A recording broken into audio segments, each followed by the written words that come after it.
प्यारे बच्चों, आज हम बात करने वाले हैं कि हमारे पास आप कौन कौन से सब्जेक्ट में यानी कौन से कोर्स के लिए, कौन से एंट्रेंस के एग्जाम के लिए, कौन कौन से सिलेबस के लिए आप पढ़ सकते हैं हमारे पास, उसके बारे में हम चर्चा करेंगे। पहले भी बता रखा है, आज थोड़ा सा कुछ कोर्स को और ऐड करेंगे। कुछ बच्चों ने मुझे कहा है कि सर कुछ सिलेबस में और ऐड कर दीजिए जो आपके पास पढ़ सके, जिससे फायदा उठा सके। ठीक है, सबसे पहली बात है कि 6th क्लास के एंट्रेंस के लिए तो पढ़ाऊंगा ही आपको, जो कि कुछ वीडियो भी मैंने डाला है, लेकिन अब रेगुलर डाला जाएगा। 9th क्लास के एंट्रेंस के लिए भी, 11th क्लास के लिए,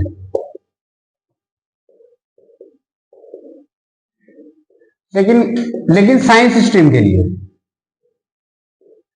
आजकल मार्केट में बहुत ज्यादा चल रहा है डिप्लोमा इंजीनियरिंग, जिसको पॉलिटेक्निक भी कहा जाता है। इसकी भी तैयारी मैं करवाऊंगा, चाहे वो जामिया हो, चाहे वो पूसा हो, चाहे वो जेएमआई हो, चाहे वो एएमयू हो, या फिर पूसा हो, तीनों के लिए। ठीक है, उसके बाद आपको अगर कोई बच्चा ऐसे हैं जो डीएलएड वगैरह का भी कोर्स करना चाह रहे हैं, डीएलएड में एंट्रेंस लेना हो, तो बिल्कुल उसके लिए भी डीएलएड के लिए जो क्या है, चाहे वो एएमयू के लिए हो, चाहे वो जेएमआई के लिए हो, सबके लिए। या कोई बच्चा कुछ ऐसा हो जो बीए एलएलबी में एडमिशन लेने के लिए कुछ सब्जेक्ट पढ़ना चाहता हो मेरे पास, ठीक है, उसमें अभी मैं बता दूंगा आपको, बट इनके भी कुछ सब्जेक्ट में पढ़ा दूंगा। ठीक है, और इन सब के बारे में अगली क्लास में सबके बारे में मैं इन सब के सिलेबस के बारे में डिस्कस कर लिया। आप जाए गूगल वगैरह करें, या जामिया मिल्लिया इस्लामिया या अलीगढ़ मुस्लिम यूनिवर्सिटी के वेबसाइट पर जाए, वहां से आपको पूरा सिलेबस मिल जाएगा। थोड़ी सी मेहनत कर ले आप लोग। इन सब के सिलेबस के बारे में बता दूंगा, क्या पढ़ना है, कैसे पढ़ना है, क्या स्ट्रेटजी होनी चाहिए, और इनके एग्जाम कब होंगे, इन सब के बारे में हम बताएंगे आपको पहले। तो इन सब कोर्स के लिए आप आ सकते हैं। अभी हाल फिलहाल थोड़ा सा मैं जो बेसिक ग्रामर है,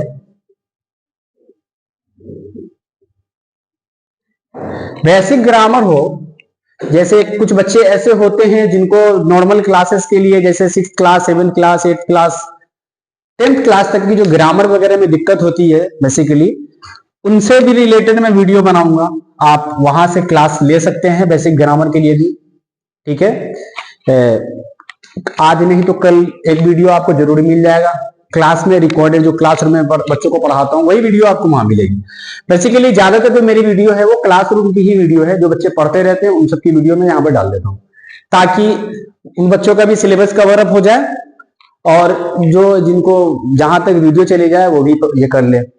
बट ऑनलाइन में हर चीजें कवर नहीं हो सकता है ना। अब जैसे मान लीजिए किसी को डाउट आएगा तो वहां से बड़ी मुश्किल से पूछ सकता है। जब क्लासरूम में रहता है तो डाउट के टाइम तो कैमरा चालू तो रहता नहीं है, तो उस वक्त थोड़ी दिक्कत होती है। तो ये सारी चीजें। उसके बाद बहुत सारे बच्चों को दिक्कत आती बेसिक मैथ्स में, ये मेजर प्रॉब्लम है। इसकी भी क्लासेस वगैरह चलेगी। अगर आप ऑफलाइन में आना चाहें तो ऑफलाइन में मेरी क्लासरूम में आ सकते हैं बिल्कुल। ठीक है, बेसिक मैथ्स में क्या दिक्कत है, जैसे मान लीजिए कोई है, जैसे ग्रुप डी के जो एग्जाम होते हैं, ज्यादा देखिएगा ग्रुप डी हो या मोस्टली एग्जाम की मैं बात बता रहा हूं, जितने भी कॉम्पिटिटिव गवर्नमेंट के एग्जाम है वो सारे के सारे जो है ना अप टू 10 तक की सिलेबस आता है, उसमें भी दिक्कत आ जाती है बच्चों को।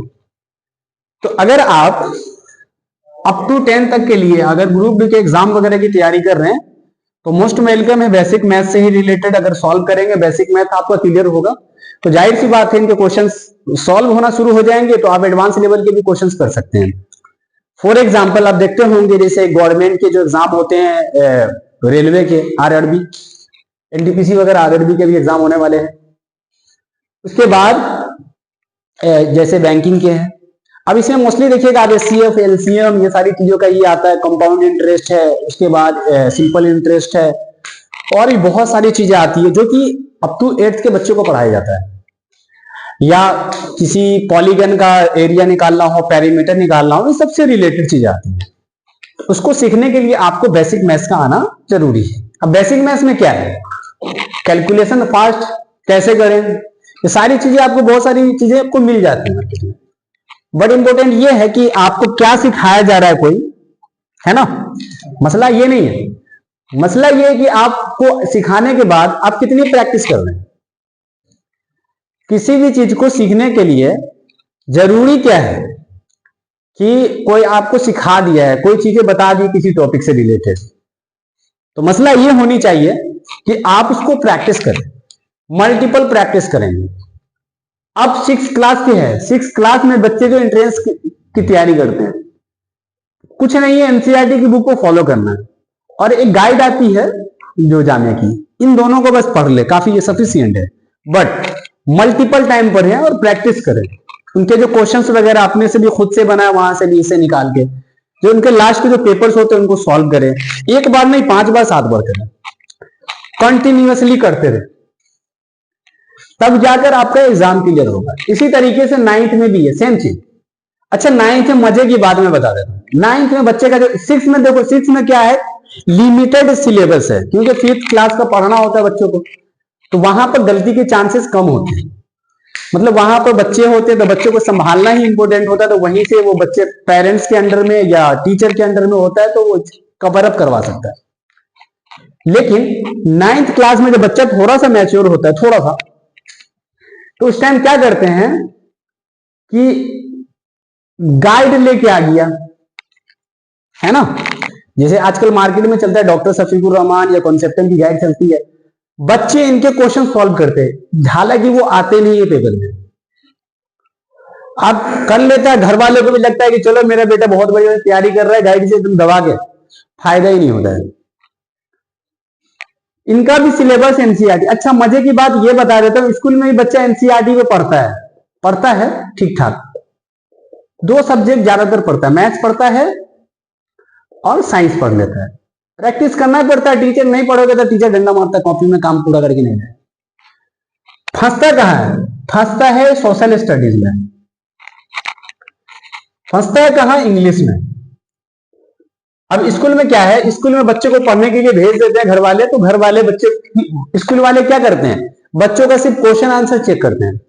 और आजकल जब से सीसी पैटर्न आया है बुक में, तो बच्चे उसके अंदर जो क्वेश्चन आंसर लिखा हुआ रहता है, जैसे बुक आती है कैपिटल की, उस बुक के अंदर से क्वेश्चन आंसर रहता है, ये क्वेश्चन आंसर टिप के टीचर को दिखा देते हैं, टीचर भी साइन कर देते हैं हाँ ठीक है। सेम चीज इंग्लिश के अंदर।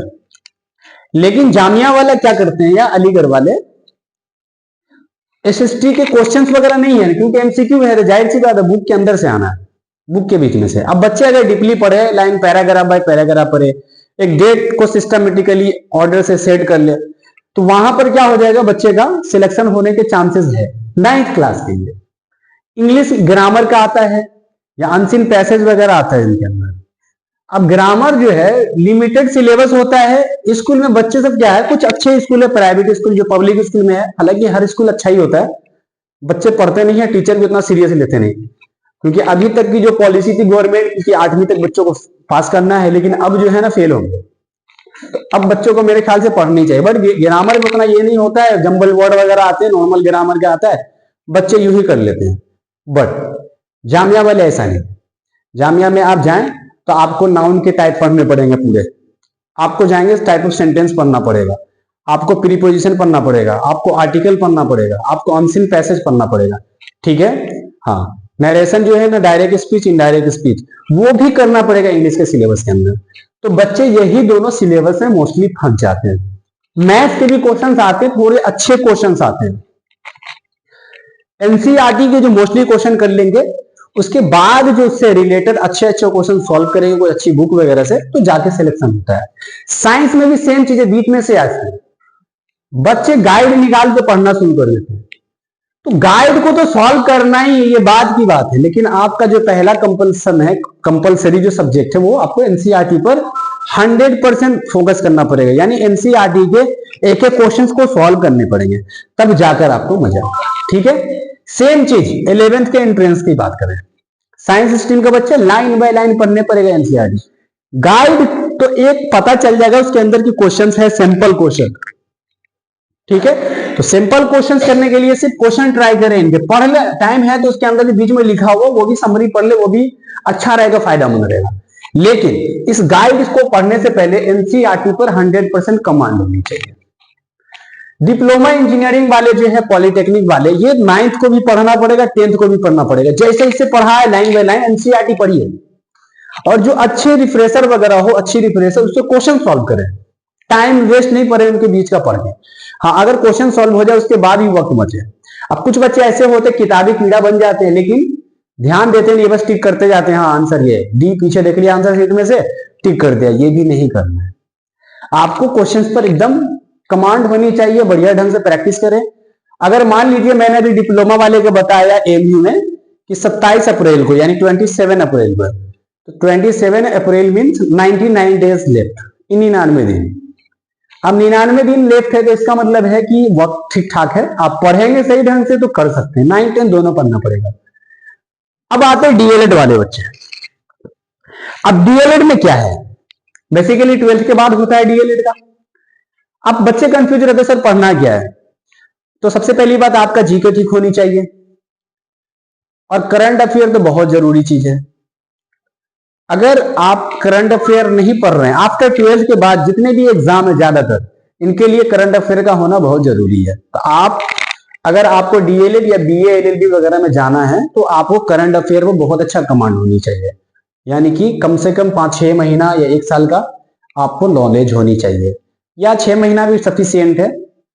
तो अरिहंत वगैरह की बुक आती है, ठीक है, अगर इसमें जाना चाहते हैं। इसमें भी बच्चे क्या करते हैं, गाइड ले आते उठा के, ठीक है, गाइड लेके आ गए, बहुत अच्छी बात है। आप सिलेबस देख ले, टॉपिक अच्छा किससे पे रिलेटेड है भाई, इस चैप्टर से रिलेटेड। आप कौन सी क्लास में ये चैप्टर था, उस क्लास की एनसीईआरटी बुक खोले, उससे डीपली पढ़ लें, फिर देखें टॉपिक कौन सा सिलेबस का चैप्टर का नाम है, उस क्लास की बुक में देखें कौन सी क्लास में ये टॉपिक है, उसको बढ़िया से पढ़ ले, ठीक है। इस तरीके से करें। इंग्लिश में भाई पढ़ना ही पड़ेगा, इंग्लिश हर जगह। जीके की बात करें तो जीके की लुसेंट की आती है, अच्छी बुक आती है जीके की, लुसेंट की बुक से पढ़े जीके, इतना काफी है। अच्छा कुछ बच्चे, अच्छा मुद्दे की बात यह भी है कि सीयूईटी का भी एग्जाम का है।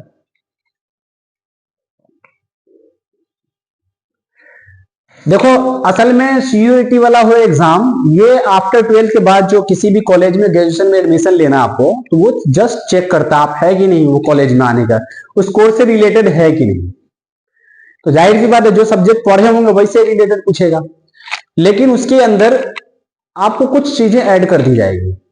अब कुछ चीजें ऐड करने का मतलब क्या है, करंट अफेयर ऐड करेगा, जीके ऐड करेगा। तो आफ्टर 12th के बाद ज्यादातर जो एग्जाम होते हैं, एक्सेप्ट आप चले जाएंगे, कुछ बच्चे कहेंगे सर 12th के बाद तो नीट भी है, नीट अलग चीज है, ठीक है, हाँ। उसके बाद आईआईटी जेईई वो अलग डिपार्टमेंट है। लेकिन अगर इस तरीके से नॉर्मल एग्जाम की तैयारी 12th के बेस पर करना चाहते हैं तो आपको करंट अफेयर, जनरल नॉलेज पे अच्छा कमांड होनी चाहिए, तब जाकर आपको सही ढंग से समझ में आएगा। तो मैंने आपको इसके बारे में बता दिया है। और कोई भी एग्जाम की तैयारी जो की जाती है 2 महीने की तैयारी होती है असल में। तो अगर आपके पास 3 महीना पहले पता चल गया है तो आपके लिए गोल्डन अपॉर्चुनिटी है। डे बाय डे सेट करें, 2 hour, 3 hour, 4 hour, 5 hour, 6 hours पढ़ना शुरू कर दे, क्योंकि देखो हर चीज में, हर फील्ड में कंपटीशन आज के जमाने में, किसी भी चीज में जाए फैकल्टी में। अब जाहिर सी बात है 6th क्लास में एडमिशन लेना, अच्छा इसी तरीके से एसओएससी के बारे में हम बात कर रहे थे, सेम चीज इसके अंदर भी है, 9th 10th पढ़ना पड़ेगा, सेम डिप्लोमा के जैसा ही होता है। गवर्नमेंट की पॉलिसी है दिल्ली गवर्नमेंट के लिए कि एक स्कूल को एक्सीलेंस बनाया गया, स्पेशली डॉक्टर भीमराव अंबेडकर के इसमें। दिल्ली के ज्यादातर जो प्रतिभा विकास विद्यालय के जो स्कूल है, ठीक है, वो सारे स्कूल जो है ना एसओएससी के अंडर में ही आता है।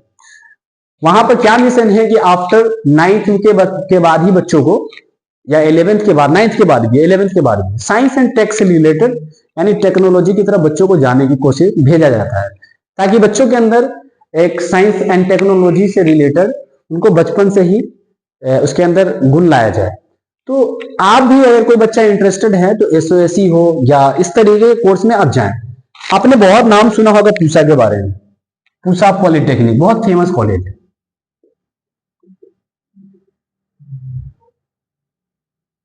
इसमें भी फॉर्म भरें और यहां भी एडमिशन लेने की कोशिश करें। बहुत अच्छी यूनिवर्सिटी है ये भी, पॉलिटेक्निक के लिए, कोरलबाग के बगल में है। हाँ, तो यहां भी जाएं आप और सबकी तैयारी करें, एकदम दिल जान लगा के तैयारी करें, आराम से सिलेक्शन होना है। इतनी सारी जगह है, आप सिलेक्शन ले। देखो नॉर्मल स्कूल में तो सब पढ़ता है, नॉर्मल स्कूल में सब पढ़ता है। एक मेरे टीचर थे, तो उनसे किसी ने बोला कि सर कि इसने आर्ट्स लिया है और इसने साइंस लिया है। तो सर ने पता क्या कहा कि आर्ट्स ली नहीं जाती है, आर्ट्स दी जाती है। यानी कि जिनके परसेंटेज सबसे कम होते हैं वो बच्चे ही आर्ट्स लेते हैं, ठीक है। लेकिन कुछ एक्सेप्शंस बच्चे हैं जो 90s प्लस लाने के बाद, या हम लोग के टाइम सीजीपी चलता था, सीजीपीए, तो 10 सीजीपी लाने के बाद भी वो बच्चे आर्ट्स फैकल्टी में जाते हैं, क्योंकि अगर उनका मिशन ही होगा आर्ट्स साइड से तो अलग बात है। लेकिन ज्यादातर बच्चे, कुछ नहीं मिल पाता है तो वो बच्चे आर्ट्स में जाते हैं। तो इस बात का ख्याल रखें। तो स्कूल में जो है, नॉर्मल स्कूल में तो सब बच्चा पढ़ता है। दम तो है कि जामिया में एडमिशन लेके देखा है, दम है तो अलीगढ़ में लेके देखा है, दम है तो एसओएसी में लेके देखा है। इतनी चीजें याद रखिएगा। अगर आपके अंदर दम है तो ये चीज करें, जरूर कामयाबी मिलेगी।